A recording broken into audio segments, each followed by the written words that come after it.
pessoal, tudo bem? Vocês já me conhecem, sou o professor Diego da Silva e hoje nós vamos falar um pouco sobre a questão da gestão financeira, a disciplina de gestão financeira e os principais pontos abordados nas unidades 5 em diante, ok?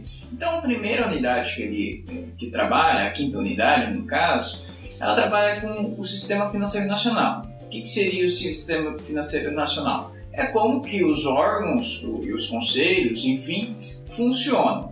O sistema ele é composto de agentes deficitários e superavitários, quem tem mais recursos e quer poupar, e aqueles que não têm recursos e precisam captar esses recursos.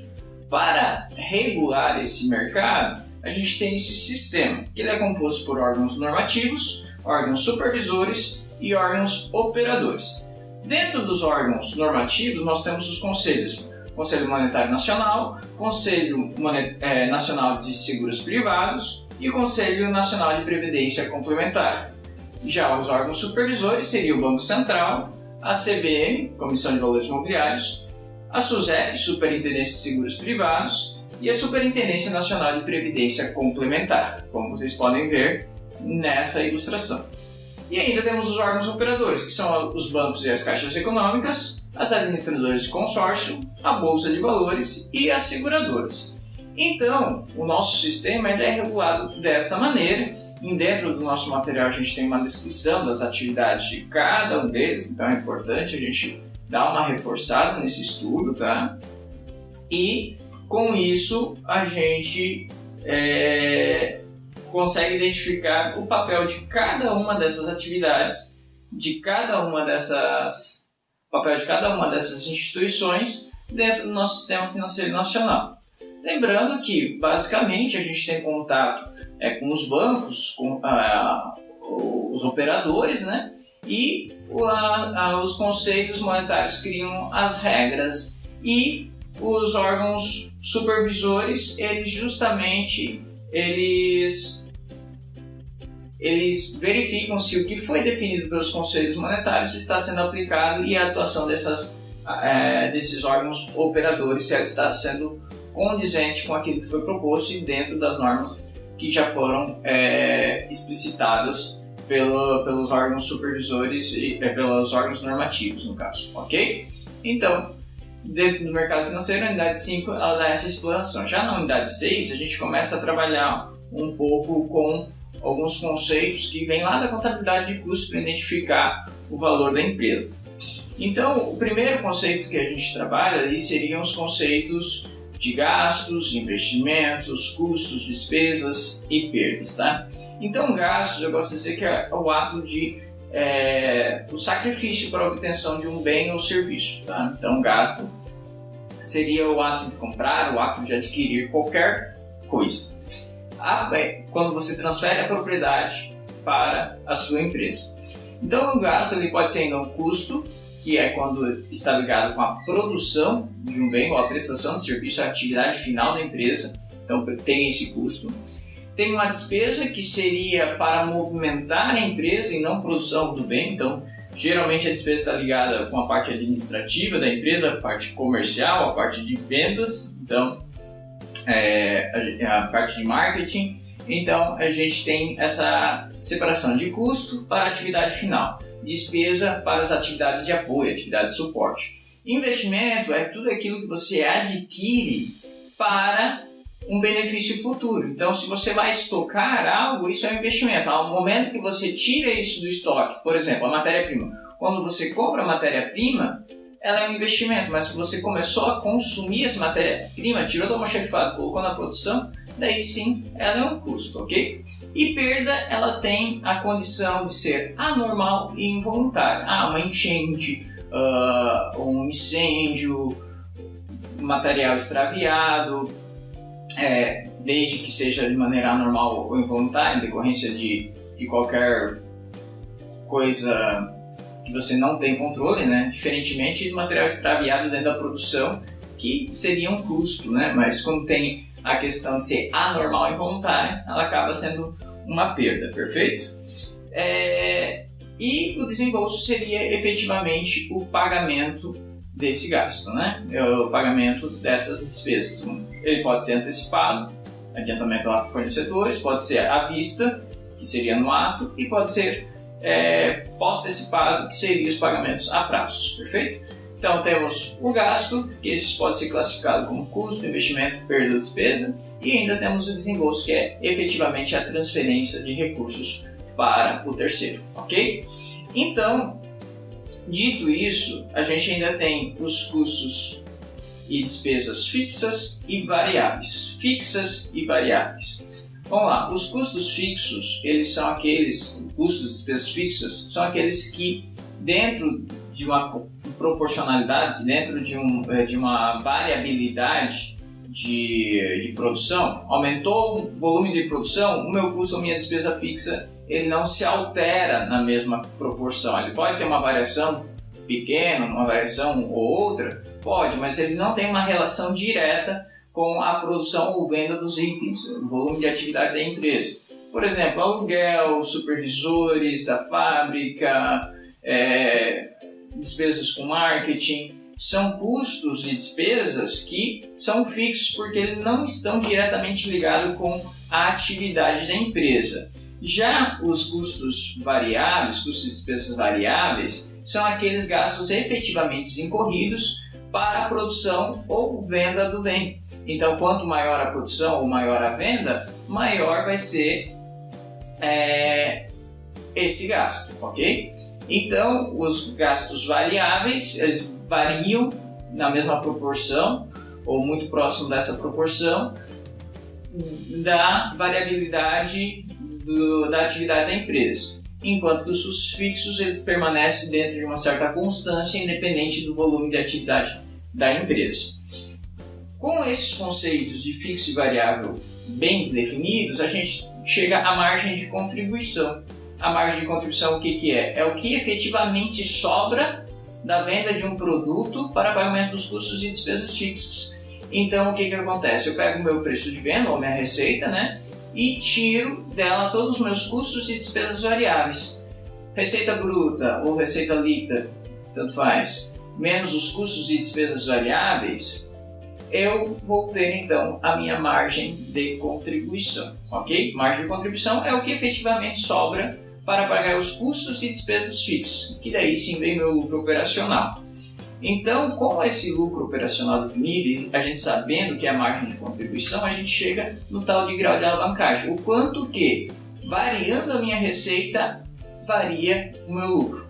Melhora ou decresce o meu lucro. O grau de alavancagem serve tanto para mais quanto para menos. Então, vocês observaram que a fórmula é o quê? É a variação do faturamento, do volume de atividade da empresa, do lucro, sobre o volume de atividade da empresa, o volume da receita da empresa.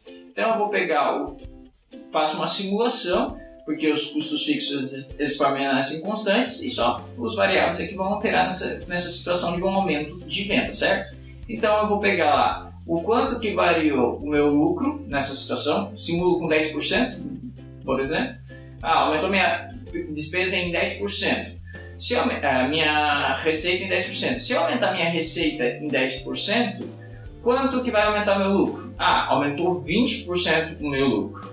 Então, se aumentou 20% o meu lucro quando ocorre um aumento da atividade da empresa em 10%, significa que o meu grau de alavancagem operacional é 2. 20 dividido por 10, 2. Ok? Então, 20 dividido por 10, 2. E o meu grau de alavancagem é igual a 2. Quer dizer que se aumentar a minha atividade em 25%, o meu lucro vai aumentar em 50%, porque 25 vezes 2, 50%. Se diminuir, também é verdadeiro. Diminuiu 20% a minha atividade, quer dizer que o meu resultado será negativamente afetado em 40%, porque reduziu 20% da minha atividade, 20 vezes 2, 40% de impacto no meu resultado. Nesse caso, como não foi uma variação decrescente, também o meu resultado vai decrescer 40%, ok? E daí a gente aprendeu os conceitos de ponto de equilíbrio, que é o quanto que efetivamente a empresa precisa vender para obter tal resultado. No ponto de equilíbrio contábil, esse resultado é lucro igual a zero. No ponto de equilíbrio econômico, esse resultado é igual ao lucro desejado pelo acionista. No financeiro, conforme abordado pelo autor nesse material, ele trabalha com aquilo que reflete o caixa. E o que reflete o caixa? Não reflete a depreciação, que está lá dentro dos meus custos e despesas fixos, mas reflete a amortização, o pagamento de parcelas, por exemplo. Então, eu vou pegar, além dos custos e despesas fixas no meu numerador, eu vou excluir a minha depreciação e adicionar a minha amortização, o pagamento das minhas dívidas. E divido, então, pela minha margem de contribuição. Ainda temos o ponto de equilíbrio total, que eu adiciono, então, o lucro, excluo a depreciação e adiciono novamente o pagamento de dívidas, a amortização. Então, o ponto de equilíbrio é quanto que eu preciso vender para atingir esses resultados. No contábil é zero, no econômico é o lucro desejado, no financeiro é aquilo que efetivamente afeta o meu caixa e no total ele considera todos os elementos acima mencionados. Então, o ponto de equilíbrio contábil é quanto eu preciso realmente vender para obter aquele resultado. Perfeito? Ainda a gente abordou o custo de capital de terceiros, o custo de capital próprio e o custo total de capital, WACC. No custo de capital de terceiros é justamente a gente identificar o quanto que o capital oneroso pego, o capital de empréstimos, bancos que eu pego, ele está me custando, efetivamente está me custando. É importante falar que quando eu pego capital de terceiros, essa despesa ela vai afetar, se é uma empresa do lucro real, ela vai afetar no pagamento de IR, então eu tenho que fazer esse desconto do meu IR conforme exposto na fórmula já no nosso material. Já o capital próprio é quanto que o acionista deseja, e daí aí a gente inclui aquele risco, a taxa livre de risco e o beta, o quanto que varia, o quanto que eu quero que represente acima do mercado ou abaixo do mercado, isso na relação risco-retorno, né? E daí o WACC, que é a média ponderada desse capital, o custo ponderado desse capital, que é o quanto que minha empresa, quanto que custa cada dinheiro investido na minha empresa, considerando a minha estrutura de capital, quanto que eu tenho de capital terceiros e quanto que eu tenho de capital próprio. E por fim, a gente fala também do nosso endividamento, que seria o quanto do meu passivo oneroso representa dentro do meu patrimônio líquido, o quanto que foi investido com recursos de capital de terceiros onerosos, ou seja, aqueles empréstimos, financiamentos que realmente eu pago juros por ele explicitamente, sobre aquilo que eu investi ou a própria empresa reinvestiu, no caso, né?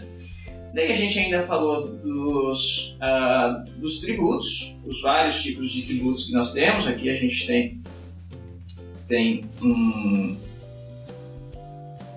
uma ilustração, né, que representa que temos os empréstimos compulsórios, temos as contribuições de melhorias, temos as taxas, temos as contribuições especiais e os impostos. E tem algumas regrinhas que facilitam a separação, a segregação do que é cada um deles. O imposto ele é um tributo não vinculado, a taxa tem uma contrapartida, é um tributo vinculado,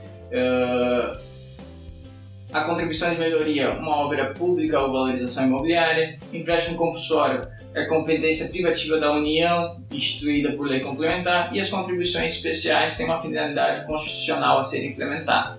Então, é uma série de tipos de tributos que são requeridos, né, que são existentes dentro da nossa situação brasileira e que cada um deles tem uma finalidade, então são separados por essas condições, tá? Ainda falando sobre os regimes tributários, hoje a gente tem o regime do simples, o presumido e o lucro real, em que no regime do simples o imposto é calculado sobre o faturamento da empresa. Agora a gente tem até novas regras que tem uma parcela a ser deduzida. O lucro presumido é em cima de uma presunção de lucro que tua atividade normalmente atingiria. Então existe uma tabela na Receita Federal em que diz que a sua atividade ela tem uma presunção de lucro de tanto. Então você vai ter o seu faturamento como uma referência, a sua atividade econômica como uma referência, E dentro dessa tabela você vai identificar qual é a presunção que a Receita considera que você terá de lucro, e sobre isso é calculado o seu imposto. E por fim, o lucro real é justamente o imposto calculado sobre o seu lucro. Claro que do simples, o nome sugere ser simples, mas ele já tem uma dificuldade, mas ele é o mais simples dos três. O presumido, um grau de dificuldade média para cálculo, e o lucro real, você tem que ter todos os lançamentos corretamente para chegar ao lucro e não ter problemas com fisco. Então, o lucro real realmente é que dispensa um pouco mais de tempo para a sua apuração. E por fim, a gente falou do mercado de capitais, e o que eu gostaria de destacar é os tipos de avaliações que existem dentro do mercado de capitais. Para você investir, você tem a possibilidade de fazer análise técnica, que eu particularmente acho que é uma análise mais para curto prazo, porque ela trabalha com comportamento do aspecto de oferta e demanda, oferta e procura. Então, o comportamento, que tem o efeito manado, que a gente chama, ele tende a precificar as ações, o valor dessas ações. Então, graficamente, você trabalha com as médias e comportamento do mercado e vai entender qual é a próxima, possivelmente, qual é a próxima curva que vai fazer o valor dessa ação, se é para cima ou para baixo, de valorização dessas ações. E já a fundamentalista, ela já é uma análise mais, vamos dizer assim, fundamentalista, ela se baseia mais nos demonstrativos financeiros da empresa. Então você vai avaliar os demonstrativos da empresa e você tem uma comparação com quanto está valendo no mercado e quanto efetivamente essa empresa vale, para ver se está supervalorizada ou subvalorizada. Então, ela é mais de longo prazo, porque esse efeito, embora o mercado seja muito dinâmico de bolsa, ao longo prazo ele costuma ser bastante racional e não tão emocional como no curto prazo. No curto prazo ele é mais emocional, então é relativamente recomendável utilizar a análise técnica ou análise gráfica. E no longo prazo, recomenda-se mais usar análise fundamentalista, ok? Então, basicamente, esses são os aspectos mais importantes dessas unidades que a gente comentou aqui, das 5 até a 8. Então, revisem todo o material e, em caso de dúvidas, não deixe de mandar sua mensagem pelo nosso portal, ok? Um abraço para vocês. Tchau, tchau.